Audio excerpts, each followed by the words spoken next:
So a couple more small points about what would I do differently, because this was my first attempt at this.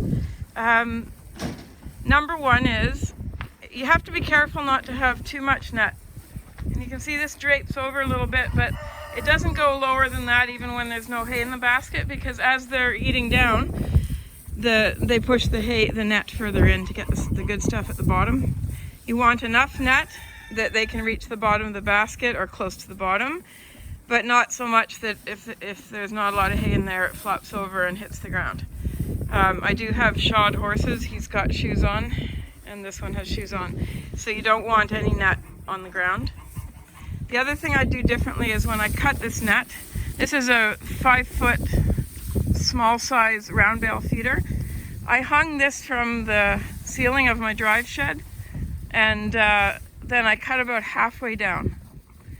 I did measure it so that I had a good, this is a 5-foot diameter basket, so I had about 8 feet of clearance. Anyway, the problem is now this big hoggle is here.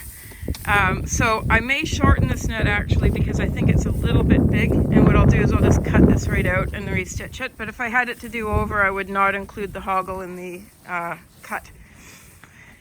The other thing is that I wanted to show you the bungee. The bungee is a 1/4 inch marine grade bungee. Let me grab a piece you can see. There it is right there. And it's quite snappy. You want marine grade, so it's heavy duty. The other hay basket I tried has 3/8 inch, and I would use that instead, but this will hold up just fine. But if I have to replace it, I think I'll put a slightly thicker one. I wouldn't go more than 3/8, because then it'll be very hard to stretch and pull it over the basket. And I wanted to show you the joiner. This is where I've joined them. I just made 2 loops, and I used hognose pliers to put these clips on. And then I pushed the clips down so that there's nothing sharp out. And there's no way they're going to get that undone. And these are big horses. He's 17.1. He's 16.3 and the yearling in the middle. And they're pretty rough on stuff.